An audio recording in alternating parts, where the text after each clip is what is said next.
So let's get started. Hello everyone. I'm Miki Uchida, Vice President Business Development at the X Future.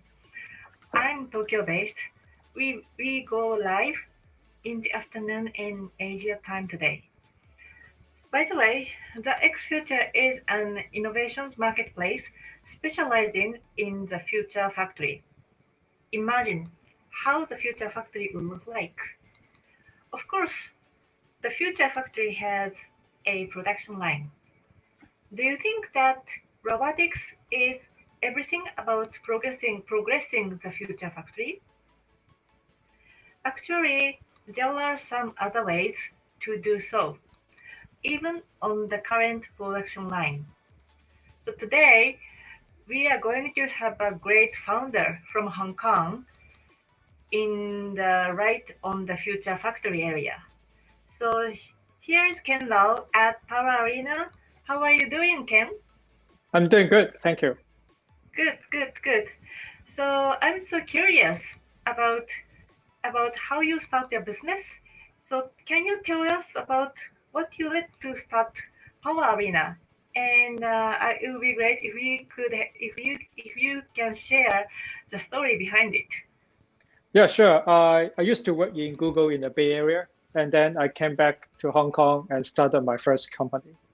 And so while I was working in my first company, Industry 4.0 came out, and a lot of my family and friends, they work in manufacturing. And so I'm kind of like the best IT technology person that they know. And so they asked me questions about Industry 4.0s and invited me to visit their factories, right? And then I see there's a big disconnect about, the German technology, which is kind of like space technology to them, robots and automation, versus, the problems that they're facing every day. They have, it's still very labor intensive. And so, and somehow it just clicked, hey, this is really a missing piece in the Industry 4.0 right now, which is really focusing on machine and automation. But in Asia, a lot of work is still done by workers. And so, and we still need to collect information from them so that we can improve the factory performance. So that's how we came up with the idea. Oh, that sounds like a very unique and very unique and very unique story. And you mentioned your family. So, but now your business is expanding throughout Asia. So, can you let's explore problem statement together. So, I know that you've started with your family. However, what is the problem that the PowerArena is addressing? Could we start from there? Yeah, I think almost 100 years ago, the time and motion study is invented, and so and it's about using paper, pencil, and stopwatch to collect data from manufacturing operations so that they can improve the operation. So collecting data and use it to improve the operation is not new. They have been doing it for 100 years, but it's just that the process is very tedious. It's industrial engineers are doing all the work, and so and that's why even when we're working with world-class electronic factories, I think they spend about they collect 30 minutes video from a line and then analyze that 30 minutes video. So if the line is running 24 hours a day, 30 minutes video is just for a month, it's just less than 0.1% of the data. Yeah. So what we're doing is you can use typical CCTV camera, and we collect the footages, and then we feed it into the computer using deep learning to do video analysis, and then you get all the data available 100% in real time. So that's how I see. we are different than the traditional method. Cool. I think so. Taylor method. So I never imagined that your talk is going back to the even Taylor method invented about 100 years ago. So, but it's for me, from my viewpoint, it's very interesting that people left that conventional, very classic method. up until today, up until today. So what is so difficult to progress the conventional Taylor method from your viewpoint? Could you please share that? Yeah, the technology is not available really until 5 years ago when deep learning came out. Mm, And so one of our clients, they actually wanted to do this about, I think, 10 years ago, and they talked to McKinsey. mm, And so McKinsey, gave them tried to do that with, putting sensors on the hands of the workers and see if they can collect the data uh-huh. from the hand IoT devices. You know, Okay. but the data is really noisy and is not working, and also the workers doesn't like it. You're putting Mm, something on their hand. yeah, yeah, And yeah, so yeah. now with deep learning with AI, that we can really understand what the camera is seeing, and Mm, it is a very non-intrusive way to get the data from the operation. I think the technology is simply not there like five I years ago. see. I see.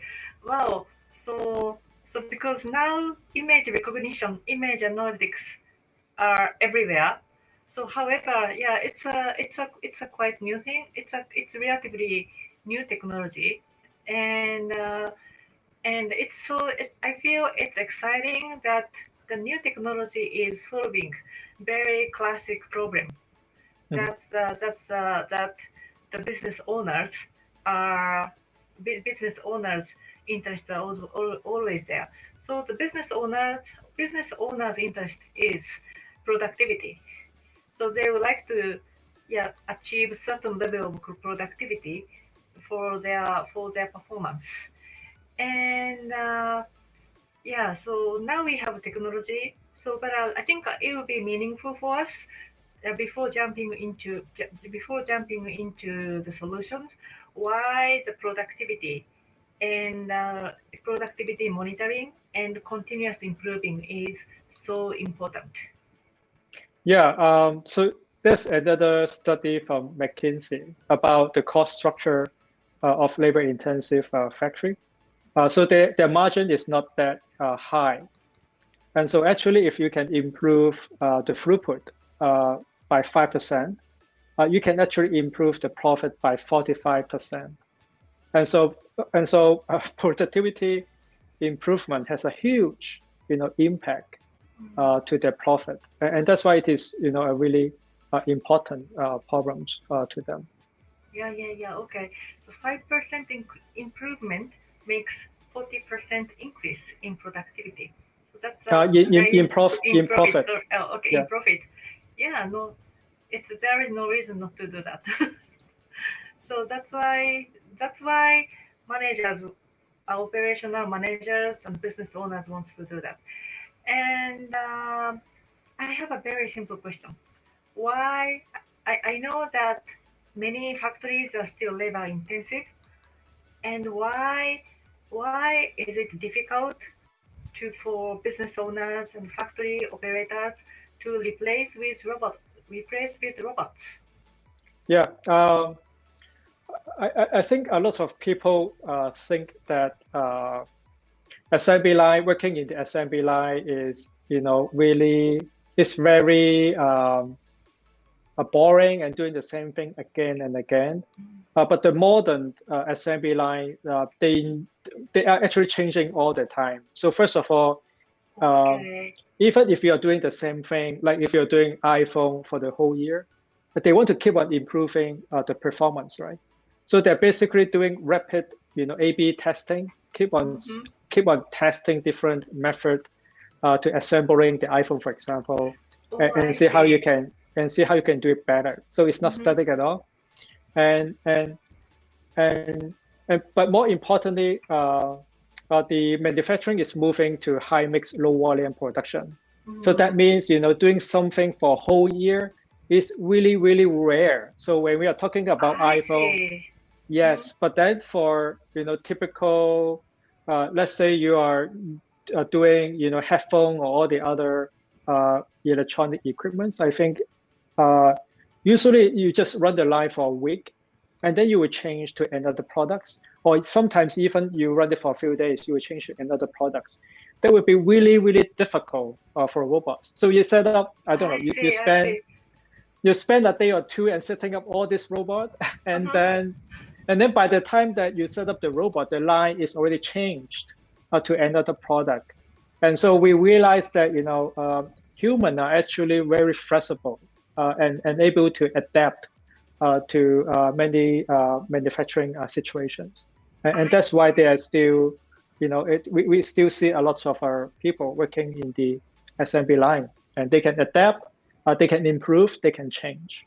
I see. Okay, that makes sense. It's very interesting. I didn't know that the factory, the modern manufacturing line is that dynamic. And then yeah, it makes sense. It makes totally sense. So robotics. So instead of robotics, they need human to be flexibly to be able to flexibly work on the production line to meet the demands. Makes sense. Wow. So that is your kind of I can I understand that is your common use case. And do you have any other use case that you would like to share before Yeah, talking? so Yeah. so we collect and generate a lot of data from the manufacturing line, and there are a few ways that we can make use of the information. So one way is what we call line balancing, that people are working one by one. Mm-hmm. So but then that also means, if one operation is slow, it slow down the whole line. Yeah. Okay. And that's why we can use AI to find out where the bottleneck is, and usually, and it is not the fault of the workers. And so, for example, we have a real case I think a year or two ago in China. And so we are looking at the assembly line. They are doing printers. They are creating the printers for the computers. And then we find out bottleneck. And one of the bottleneck is they have a machine to test the component created, but that machine is really slow. And so the worker is basically waiting the machine to get the job done. And so they knew about it earlier. So it's not something new to them, but they don't know how to quantify the impact. Mm, But now I we have see. all the data, right, that we can quantify the impact, that it is really worth upgrading, spending a bit of money upgrading Mm-hmm. the machines, Mm-hmm. so that the line will be more balanced and you can improve the productivity. I see. But then, but then now that bottleneck is solved, it is shifted to another place, Mm-hmm. which is, there's another area that the Mm-hmm. worker need to use some tools to help his work. But the tools are not very reliable, and sometimes they break down. And in that case, that will slow down the whole process. And so from these, they maintain the tools better, so that they will not break down so easily, and that's how they can improve the productivity of that line by more than 5%. And again, that would be 45% increase in profit. I see. I see. Okay. Thank you, Ken, for sharing the use cases. And tell me how you are solving those problems. Well, how your technology can help your users to increase their profits. Yeah. So again, what AI can do is kind of a little bit like what the human eyes can do, but of course the human eyes can do even better. But we can understand the operation. So to solve the problem that I mentioned earlier, we need to find out the cycle time, which is the time that they complete kind of like one component or one item, and pass it to the person, to the next person. And so we use AI to find out the cycle time for I all the people see. in the line, Mm-hmm. and then we can find out where the bottleneck is. But we can go further. We can also try to find out why what is causing the bottleneck, right? So sometimes we can detect the reason by AI, sometimes we need the industrial engineers to help so they can review the video that has a very long cycle time, like maybe 10 times longer than the standard cycle time, and find out what the reason is. And so by finding out the reasons, and usually there's a 80-20 rules. They review 20-30 of these problematic cases, and they write down the reasons. And sometimes, usually there's a pattern emerge, and this is called the root cause analysis. So, for example, the root cause that I mentioned earlier would be, the testing machine is very slow, or the tools are breaking down. And so by improving this kind of root cause, and that's how they drive the productivity improvement. I see. Interesting. So basically, so in my understanding, so your AI, your PowerArena's AI system can do the role of stopwatch by utilizing computer vision, and make sure so like 100 years ago, so people measure time from process to process, and get the throughput of the production line. So Yes. instead of using stopwatch, so your machine learning technology can do that by utilizing Yes. image recognition. Yes. And so we are doing the most tedious part of the industrial engineer job, but we still need industrial engineers. So once we find out the root cause, but how to fix those, right? Yes. So yes, we I'm still need, curious. then we still need the knowledge and the experience of the industrial engineers to think of the solution. So it is another example that AI is not about replacing people, but it's more about AI and humans work together so that they can do a better job. Yeah, that would be very, very beautiful. So would you be able to share some stories, success cases that you have with us? Yeah, so there's another case that we're working on right now. That it is a scooter factory. So they're manufacturing scooter, and you're supposed to use some power tools to fasten the screw. But sometimes some of the workers they forget to do that. And then if you look at the scooter, right, it's very hard to tell whether the screw is fastened by hand or it is by the power tools. And if this is being fastened by hand, there will be some safety impact to the vehicle, right?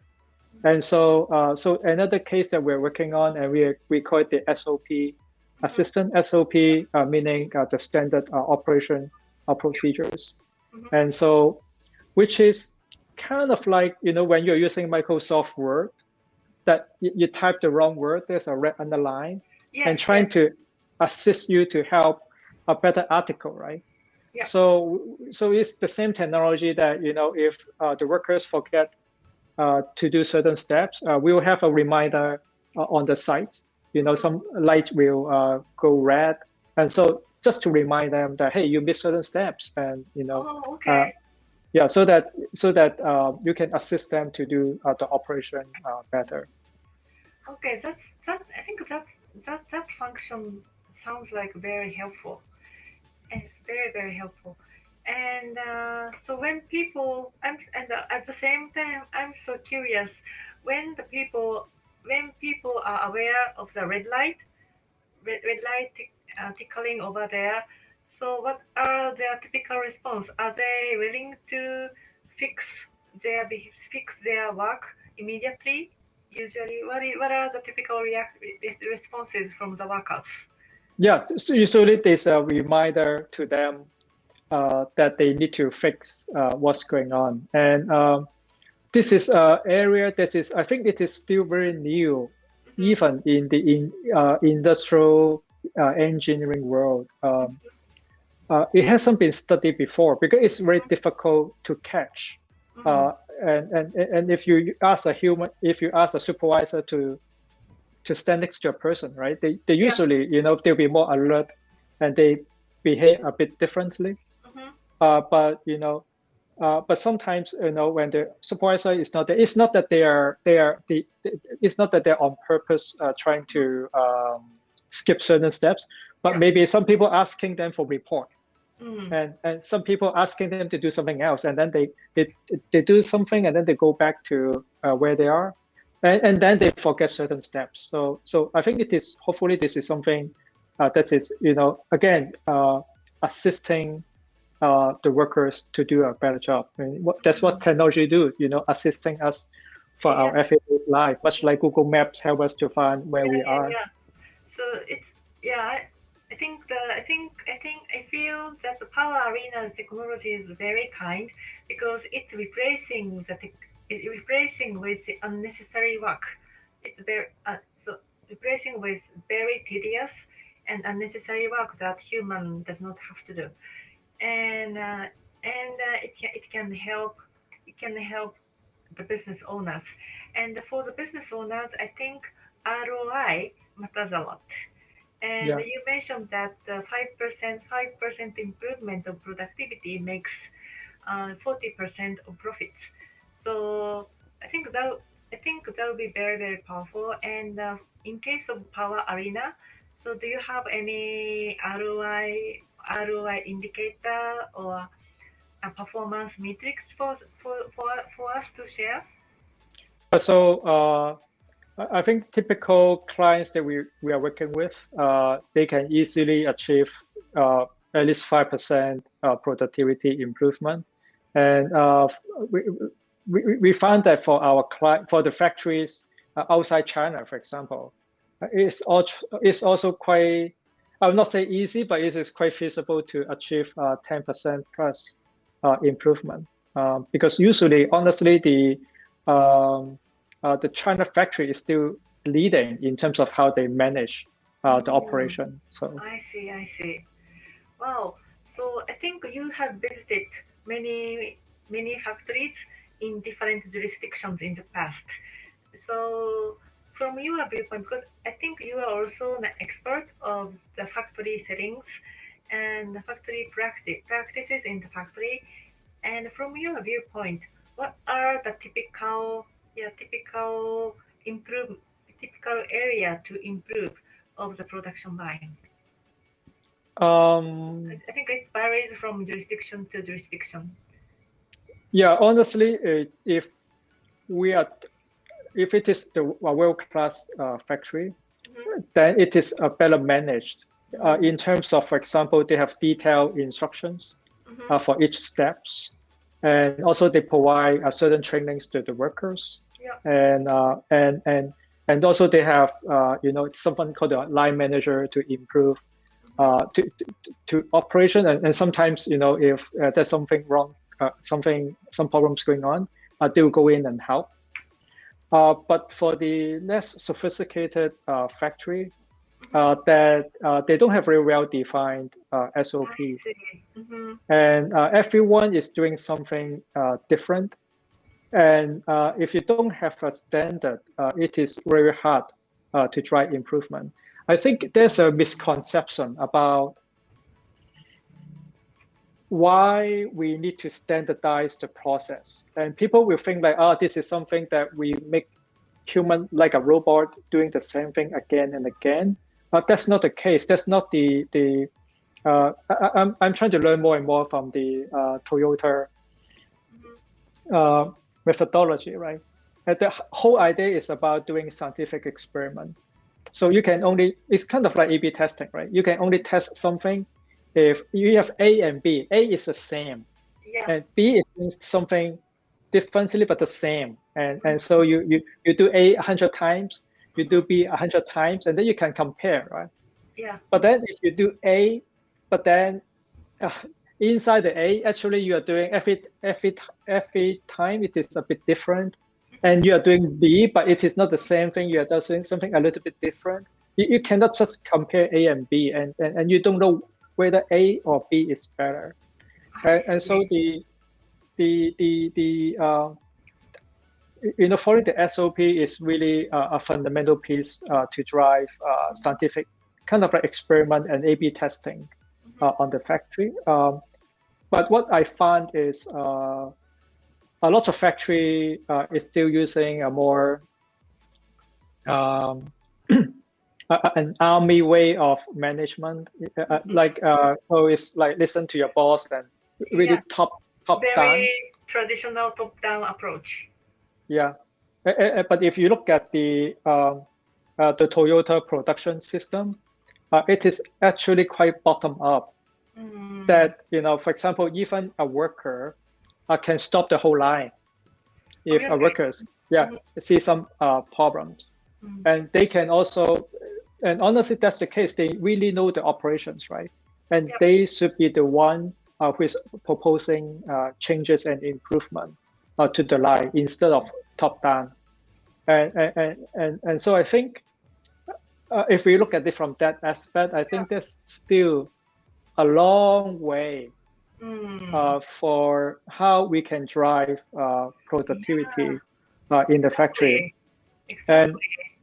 And in our technology, we are really conscious about that. We don't want to be a big brother technology. That, for example, we don't do any facial recognition, and also from the we are not capturing any identifiable characteristic from the workers. But our hope is before we do the before we get the data, usually if there's something wrong in the assembly line, if the production is not good, usually the manager will blame the workers, right? Yeah.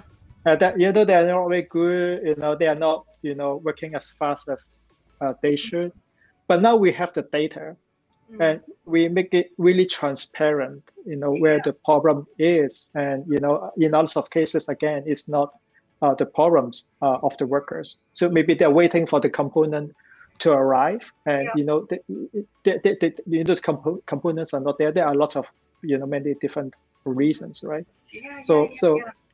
So one of our hope, which is very difficult to achieve, I think, in the next 5-10 years, is really the data should not be used by the manager alone. There should be a way that kind of like the data make a more level playing field.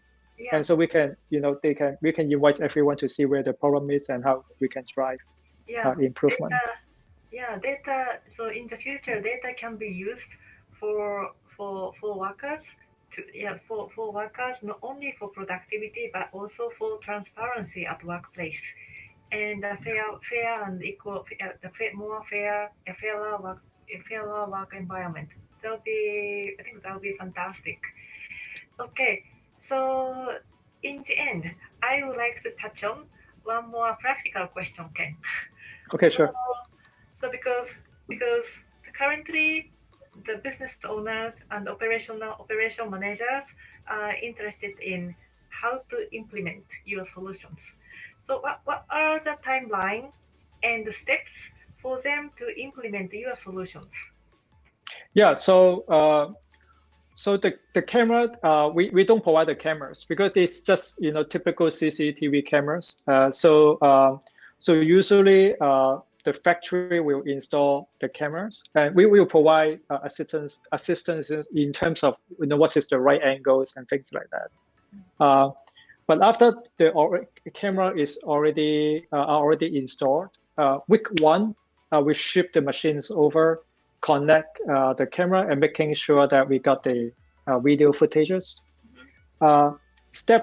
Week 2 and week 3, we'll be working with the people in the factory together to train up the AI. So one of the key aspects about our system is, again, the manufacturing line is changing all the time. That you cannot say, I deliver something for you and I'm done, and then and that will be it.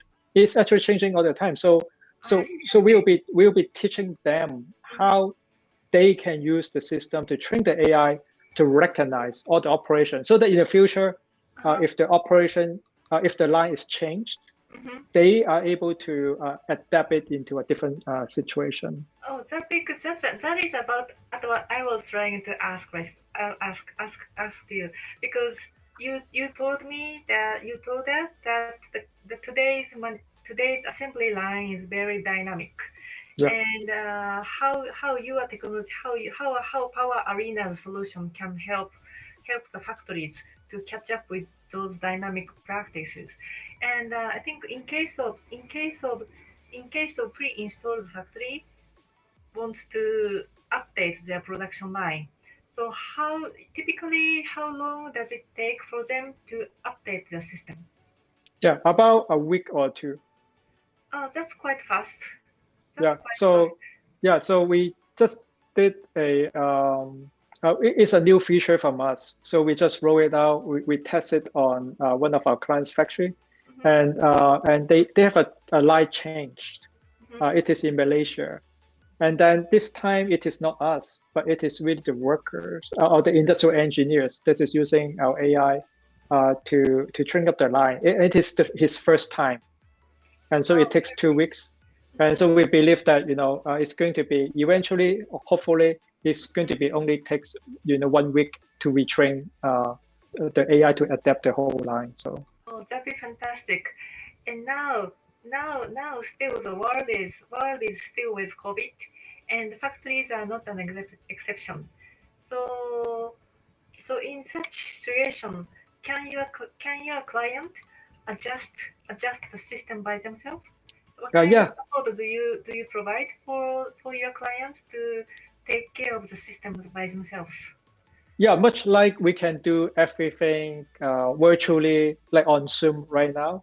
Mm-hmm. Uh, the industrial engineers can naturally train up the AI and then also do a lot of analysis remotely on our systems. And some of our clients, they have a global IE team that, Mm-hmm. typically the local factory IE are already really busy, handling the work. They Mm-hmm. don't have the bandwidth Yeah. to think about how to, sometimes how to really do things differently to dramatically improve the performance. So traditionally, for that client, they have a global IE team that will fly to different places and improve the performance of the line. And so it is a really, it's not possible. You can't do that anymore with the COVID-19. And so another reason, so now another reason they buy our software is I they see. want to investigate if, hey, instead of I have to fly to different places, can I do everything like in the US or they're based in US or in bit different places so that, I can do everything remotely. Okay. Wow, that's fantastic. That's fantastic. So today we learned from you that you are solving a very classic factory assembly lines issue based on Taylor system, and how your computer vision technology is trying to solve that issue, and it is solving. And lastly, we learned the productivity increase going on with your client, so which is very impressive. And in the end, Ken, do you have any messages to the audience to share?